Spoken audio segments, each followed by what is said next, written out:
pengen ngajak kalian jalan bareng aku buat menikmati kuliner malam di Pasar Krisak.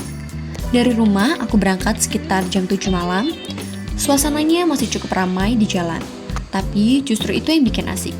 Angin malam, lampu jalan yang temaram, dan suasana kendaraan lewat sesekali. Sambil jalan, aku udah ngebayangin aroma makanan yang pasti menggoda. Katanya, di Pasar Krisak ini, banyak banget kuliner malam yang legendaris. Tapi, tujuan utamaku malam ini cuma satu, yaitu nyobain soto lestari, yang katanya jadi andalan kuliner di sini.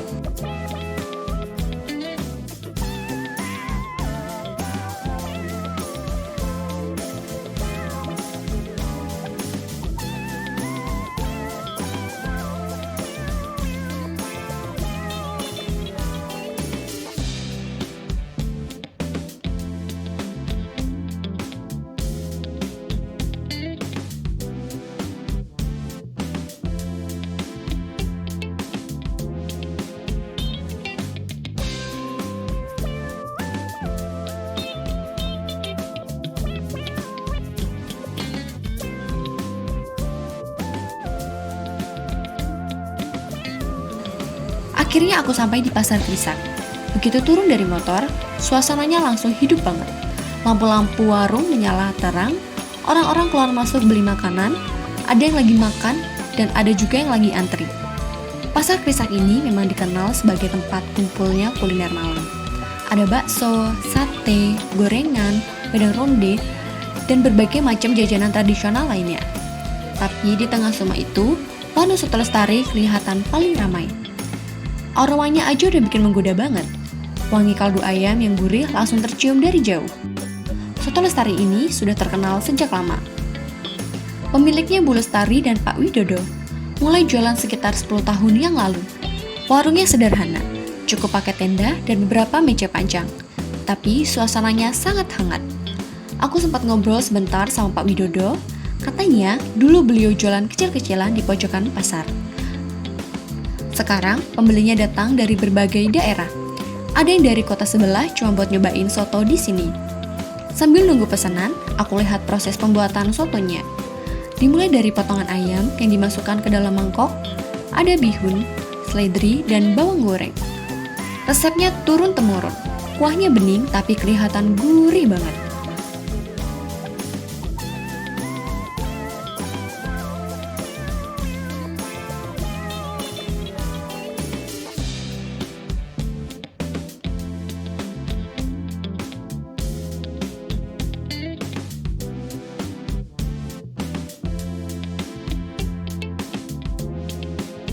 Pak Widodo masak sambil ngobrol sama pelanggan.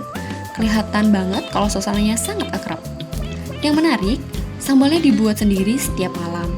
Cabenya digoreng lalu diulek manual. Katanya sambal ini yang bikin soto lestari beda dari yang lain. Karena pedasnya nendang tapi rasanya tetap pas di lidah.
Sebelumnya perkenalkan, nama saya Risma dari Krisa.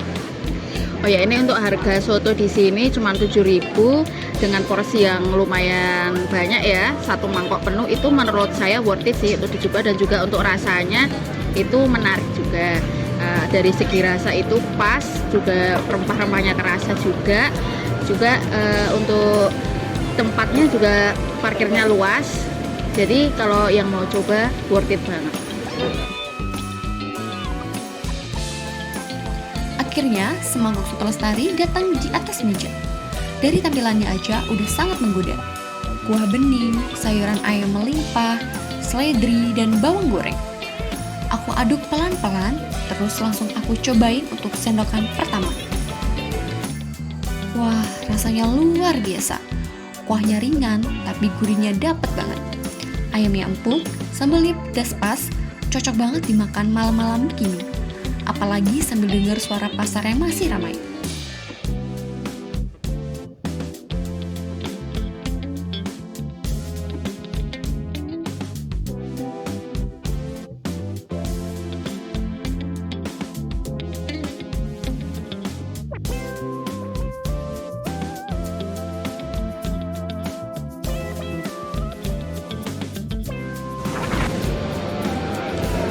Jadi di sini saya dengan Bapak siapa ya? Pak Widodo, Umurnya? umurnya 60 tahun. Di sini tuh dagangan apa aja sih Pak yang dijual? Menu dagangan di sini? Kalau saya sendiri soto, terus saya itu di rumah juga punya usaha keripik tempe, sama-sama saya beri nama Lestari. Berarti di sini cuma jualan soto doang Pak ya? Ya, kayaknya judulnya soto sore Lestari ya, jadi jualannya soto. Kalau boleh tahu di situ untuk buka usaha modal awalnya itu berapa sih Pak? Untuk buka usaha soto lestari ini? Kalau modal awalnya sih, modal dagangannya apa Modal keseluruhannya kali ya, dari yang merintis Ya, dulu dari bisa merintis. besar. Dari merintisnya ya sekitar 4 sampai 5 juta lah. Soalnya bikin gerobak, modal segala macam lah. Bikin tenda ini. Alasan memilih jualan soto ini apa sih Pak? Kayak ada alasan tertentu nggak sih jualan soto ini? Ya pasti ada. Setiap orang yang jualan itu pasti ada alasan. Jadi kalau saya, kuliner yang menjanjikan masalah hasil dan enggak itu nanti yang menentukan yang di atas ya. Tapi menurut hitung manajemen dagang, kalau saya ya paling pilih itu soto, soalnya modalnya nggak seberapa, dalam arti juga nggak nyepelin modal sih. Kan modalnya tahu sendirilah Mbak, kalau soto itu bagaimana modalnya apa gitu ya. Aja. Berarti di sini untuk jam buka sampai tutup itu jam berapa Pak ya? Karena ini kaki 5, peraturan dari paguyuban itu mulai bukanya setelah adzan asar sampai nanti bebas. Kalau mau nutupnya sampai bebas, tapi rata-rata sampai jam 11 malam. Jadi tutupnya itu rata-rata jam 11 malam. Nah, rata-rata jam 11. Berarti untuk pembuatan bahan-bahannya itu dari jam berapa sih Pak? Kayak menyiapkan kuahnya, kayak menyiapkan alatnya. Kalau saya karena saya di rumah itu sambil goreng tempe sih, jadi saya sambil. Ya kalau persiapan khusus nggak berapa lama, dari jam habis adzan duhur itu sampai nanti jam waktu berangkat sudah siap. Soalnya semuanya saya masak di rumah, jadi kesini tinggal tinggal airnya, kuahnya ngangetin, manasin gitu aja. Selama berjualan di sini tuh pernah ngadepin tantangan apa sih Pak? Kayak ada masalah apa sih selama jualan di sini?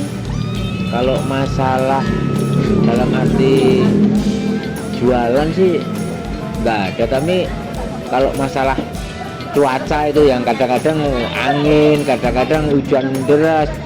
Karena kaki 5 bongkar pasang ini yang menghadapi tantangan yang ini, yang bongkar pasang ini kadang kena angin, kalau air hujan yang lebat itu kadang nggak kuat gitu. Kalau masalah jualan sih nggak ada tantangan apa-apa, biasa. Biasanya kan tuh kalau semisal baru buka nih terus hujan kayak gitu, Bismillahirrahmanirrahim. terus cara Bapak buat menghadapi itu gimana sih Pak? Kalau semisal tiba-tiba hujan nih, Ya, apa dibongkar lagi apa? iya enggak juga sih, kita kan ketika waktu buka terus ngadem hujan, kita nekat ya pakai mantel lah. Nanti yang penting kan bisa berdiri dulu. Nanti kita habis berdiri sudah siap, terus ganti lah baru siap. Di sini biasa tuh pembelinya tuh ramai sekitar jam berapa Pak ya? Kayak rame-ramenya nih. Menjelang maghrib. Kalau menjelang maghrib habis buka ready, itu biasanya kalau awal-awal itu banyak yang bungkus. Nanti terus menjelang maghrib sampai nanti jam 9 itu ya pokoknya menjelang maghrib sampai ngisak biasanya gini-gini hari, terus sampai nanti jam 9 berangkat. Kalau yang malam-malam habis jam 9 itu biasanya anak muda terus sambil nongkrong gitu biasanya anak muda. Di sini untuk per hari itu pendapatannya berapa Pak ya kira-kira? Keuntungan yang didapatkan? Kalau boleh tahu Pak ya. Nah, itu sebetulnya rahasia dapur sih. Ya ada deh. Pokoknya ada untung, Pak, ya, ada gitu bisa, ada untung. Bisa buat beli rokok karena saya ngerokok, buat jajan cucu, buat nyamanin anak sekolah. Pokoknya Ya, cukup bisa. Pak, ya. Pokoknya bisa lah. Ini harapan kedepannya mau gimana Pak untuk usaha ini? Apa mau dibangun ruko kah atau diperbesar? Enggak juga sih, saya tidak berharap banyak, cuman karena ini saya termasuk pendiri biarpun kaki lima ya, nanti bisa mudah-mudahan bisa menjadi sejarah bahwa Widodo ini pendiri soto lestari sampai turun anak cucu, begitu harapan saya. Ada kata-kata yang mau disampaikan gitu nggak Pak untuk wawancara kita hari ini? Atau Ya. bukan promosi sotonya? enggak, nanti promosinya saya udah wakil. Kalau kata-kata yang disampaikan, saya cuman mau mengucapkan terima kasih karena sampean-sampean sudah mempercaya saya, terutama Soto Lestari, untuk dijadikan bahan ujian atau apalah kayak namanya, nggak tahu karena saya bukan orang anak kuliah. Pokoknya buat menyelesaikan tugas, mudah-mudahan kita bisa kerjasama yang baik dan sama-sama berhasil.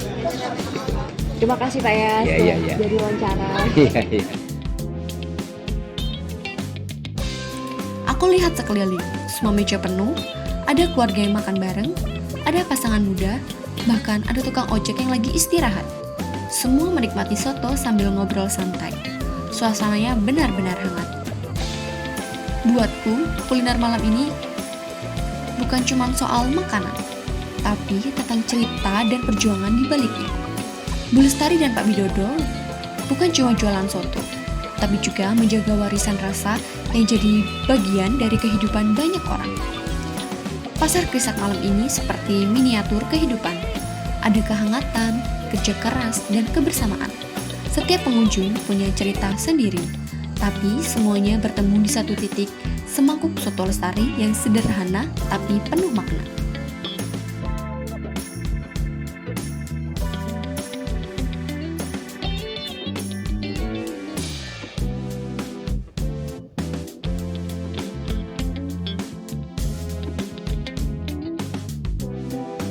Oke guys, jadi ini tadi wawancara singkat yang telah kita lakukan di Soto Lestari yang berada di Pasar Krisak. Bye.